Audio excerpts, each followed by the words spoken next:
반갑습니다. 우리 지난 주간에 삼위일체 하나님에 대해서 공부했습니다.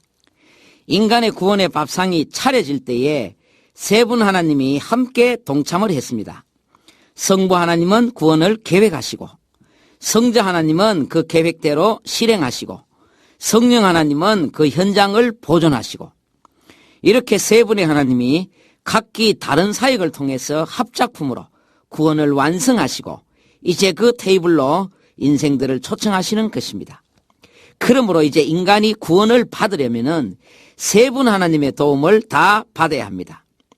성령 하나님이 믿음을 주셔서 그 믿음으로 예수를 믿어서 최종적으로 성부 하나님 앞으로 갑니다. 여기에서 교인들이 구원에 실패하는 결정적인 두 가지 이유가 발생합니다. 오늘날 교회 안에서 많은 사람들이 여기에서 실패합니다. 잘 들으십시오. 실패하는 첫 번째 이유가 성부 하나님께 직통으로 가려는 것입니다. 그러면 두 분의 하나님이 소외됩니다. 성자, 성령 하나님이 빠지게 됩니다. 이렇게 보니까 이제 구원이 훤하게 눈에 보이잖아요. 절대로 직통으로 갈 수 없습니다. 그게 바로 유대교입니다. 유대교는 구원이 없습니다. 구원이 차려질 때 세 분이 합작으로 차렸는데 그 중에 두 분이나 빠졌는데 어떻게 구원이 이루어질 수가 있겠습니까? 두 번째 교인이 실패하는 이유가 내가 내 힘으로 예수 믿고 성부 하나님께 가려는 것입니다. 누가 빠졌습니까? 성령 하나님이 빠졌습니다. 내가 내 힘으로 예수 믿은 것은 믿음이라는 탈을 쓴 행위에 불과합니다. 이 땅에서 일어나는 모든 영적인 일은 성령에 의해서 다 이루어집니다. 세 분 하나님 가운데 두 분 하나님은 지금 우리 곁에 안 계십니다. 오순절 이후에 성령 하나님만이 지금 이 땅에서 활동하고 계십니다. 그러므로 지금 인간 세계에서 일어나고 있는 모든 영적인 활동은 성령 하나님의 활동입니다. 사도행전은 성령 행전입니다. 우리의 기도도 찬송도 예배도 전도도 믿음도 구원도 성령의 도움이 없이는 불가능입니다. 성령께서 이 땅의 모든 영적인 활동을 주관하고 섭리하시는 것입니다. 자, 오늘은 구원자의 조건에 대해서 살펴보십시다. 구원자의 조건입니다. 예수님만이 천하인간의 유일한 구원자인데 왜 다른 분은 안 되고 예수님만이 인류의 구원자인가? 구원은 기독교만의 전유물입니다. 이것은 양보할 수도 없고 해서도 안 되는 것입니다. 왜 다른 종교에는 구원이 없는가? 그것은 다른 종교에는 구원자가 없기 때문입니다. 구원은 내 스스로 만드는 것이 아니고 다른 사람이 주는 것을 받아야 합니다. 그런데 다른 종교에는 구원을 주는 자가 없는데 어떻게 받을 수가 있습니까? 그러니까 다른 종교는 주는 자가 없기 때문에 내 힘으로 구원을 만들어 보려고 그렇게 몸부림치는 것입니다. 구원이라는 단어 자체가 피동입니다.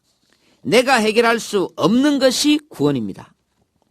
그럼 왜 예수님만이 유일한 구원자인가? 구원자가 될 수 있는 첫 번째 조건은 반드시 인간이라야 합니다. 구원자는 반드시 인간입니다. 구원은 항상 삶의 현장에서의 구원임을 알아야 합니다. 구원의 현장성입니다. 인생들을 구원하시기 위해서 구원자는 똑같은 인간이라야 합니다. 그래야 삶의 현장 속으로 들어올 수가 있습니다.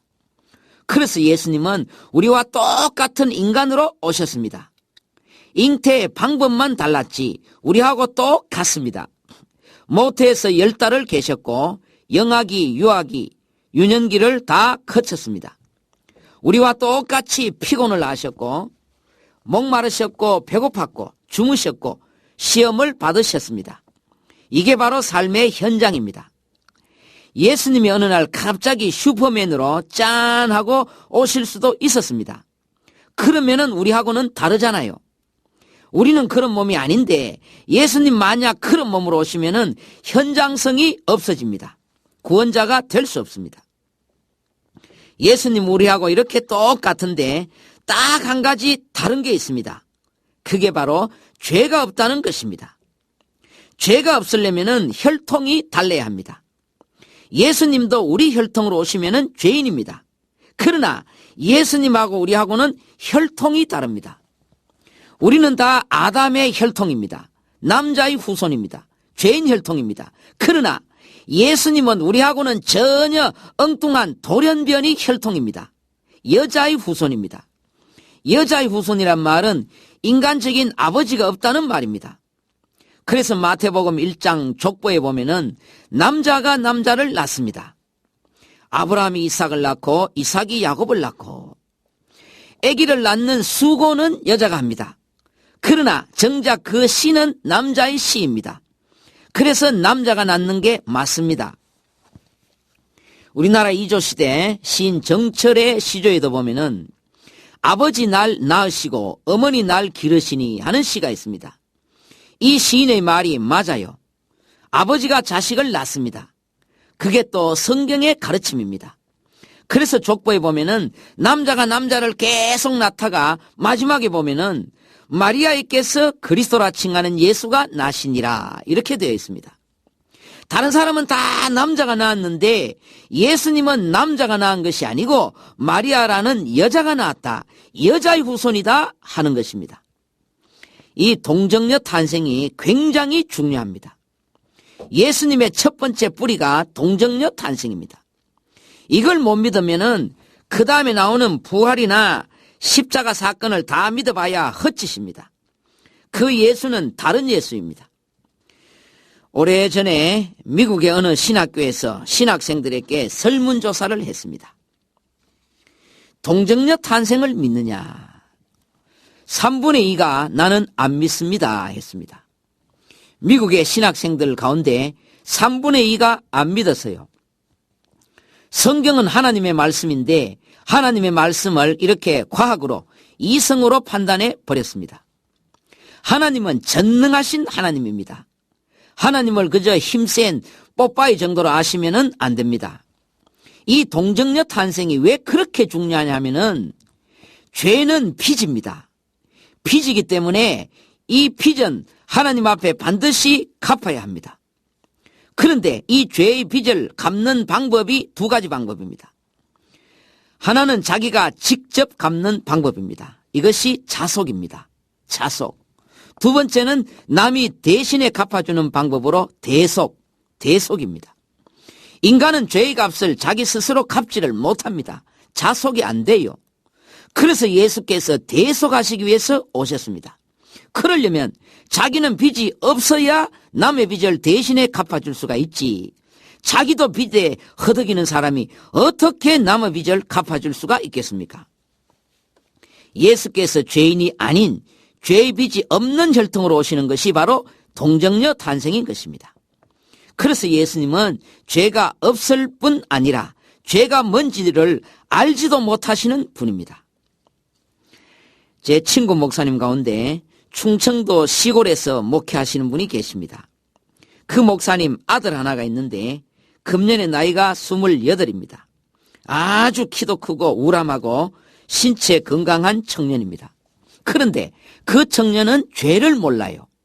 전혀 죄에 오염되지 않았습니다. 눈망울이 그렇게 천진난만하고 맑을 수가 없습니다. 철없는 어린아이 행동 그대로입니다. 죄가 뭔지 그 자체를 모르고 있습니다. 그 청년은 희귀병인 자폐증 환자입니다. 아주 어렸을 적에 판정을 받았습니다. 그렇게 건강한 청년이 성욕도 없습니다. 제가 그 청년을 보면서 예수님 죄가 없으시고 죄가 뭔지도 모르신다는 그 말씀이 비로소 이해가 되었습니다. 그 청년은 그런 질병에 걸려서 그걸 모르지만은 우리 주님은 혈통상 그걸 모르시는 것입니다. 예수님은 우리와 똑같은 몸으로 우리의 삶의 현장에 이렇게 들어오셨는데 그러나 단 하나 죄는 없으시다 하는 것입니다. 또 성부 하나님께서 인간의 구원을 설계하실 때 그 구원의 방법이 죽으심과 부활입니다. 구원의 설계 방법이 죽으심과 부활입니다. 인간의 구원은 죄와 죽음에서의 구원이기 때문에 구원자는 일단 죽었다가 다시 부활하심으로써 인간을 구원하는 그 방법입니다. 그래서 예수께서 인류의 구원자가 되시려면은 죽음의 자리에까지 들어오셔야 합니다. 그러기 위해서는 인간의 몸을 가지는 것이 필수적입니다. 몸으로 죽었다가 몸으로 부활하시는 것입니다. 그래서 구원자의 첫 번째 조건은 반드시 인간이어야 한다는 것입니다. 두 번째 조건입니다. 구원자의 두 번째 조건은 하나님이어야 한다는 것입니다. 구원자는 인간이자 하나님이어야 합니다. 하나님께서 설계하신 구원의 방법이 죽으심과 부활이라 했습니다. 그런데 인간은 죽을 수는 있는데 다시 살아나지는 못합니다. 그것은 하나님의 소관입니다. 그래서 구원자는 인간과 하나님, 인성과 신성을 다 가져야 합니다. 예수님은 죽을 수 없는 하나님이 죽을 수 있는 인간의 몸을 덧입으시고 우리와 똑같은 몸을 가지시고 삶의 현장으로 오셨습니다. 사람으로 죽으셨다가 사람으로 다시 살아나셨습니다. 그러나 그 부활의 능력은 당신이 하나님이시다 하는 것입니다. 호랑이 굴 속에 들어가서 호랑이를 어깨에 메고 나오는 자가 참 포수입니다. 인류의 참 구원자는 무덤 속에 들어갔다가 무덤을 정복하고 무덤 문을 열고 나오는 자입니다. 천하인간에 오직 예수 한 분밖에 없습니다. 그것은 그분이 하나님이시기 때문입니다. 사람이 정말 인생의 문제가 죽음의 문제임을 깨닫고 정말 정직하게 죽음 앞에 서면은 다 예수 믿게 됩니다. 그래서 인생의 진짜 문제가 바로 죽음의 문제라는 것을 깨닫는 것이 그렇게 중요한 것입니다. 그래서 하나님은 당신의 택한 백성들에게는 이런저런 고난을 주시고 질병도 주십니다. 죽음을 미리미리 준비하게 하시는 것입니다. 시편 73편이나 하박국서의 주제가 뭐냐 하면은 하나님, 악인이 왜 저렇게 고통도 없이 잘 먹고 잘 삽니까? 하는 것입니다. 그것은 가미가제 특공대이기 때문입니다. 가미가제 특공대.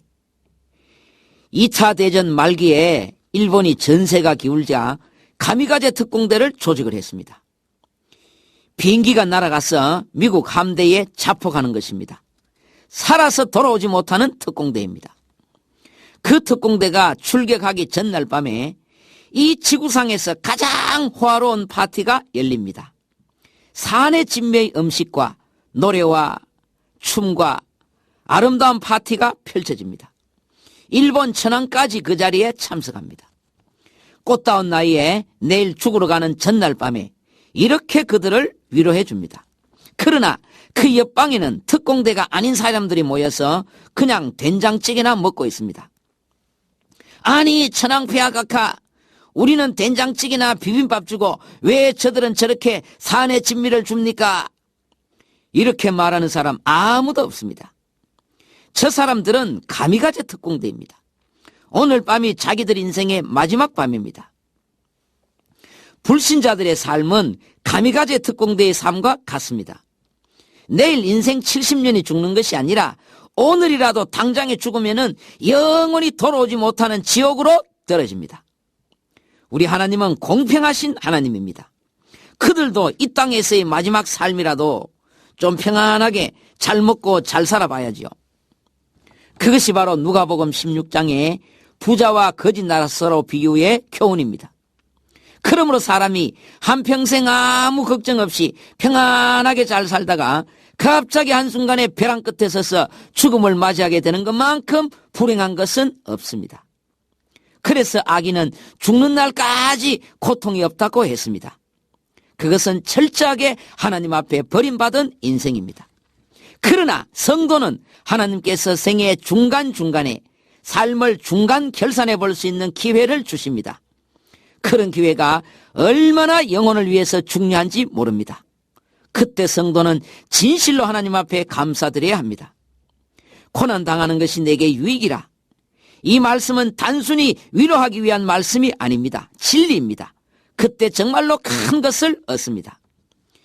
내가 실패했을 때, 병들어 입원했을 때, 자녀 때문에 어려움을 당했을 때 우리는 그때마다 이 세상의 실증을 느끼게 되고 이 땅을 조금씩 포기할 수가 있습니다. 나는 이 세상이 체질에 안 맞구나 하는 것을 깨닫게 하십니다. 그때 우리가 돌아가야 할 영원한 본향, 천국이 자꾸 손에 잡히는 것입니다.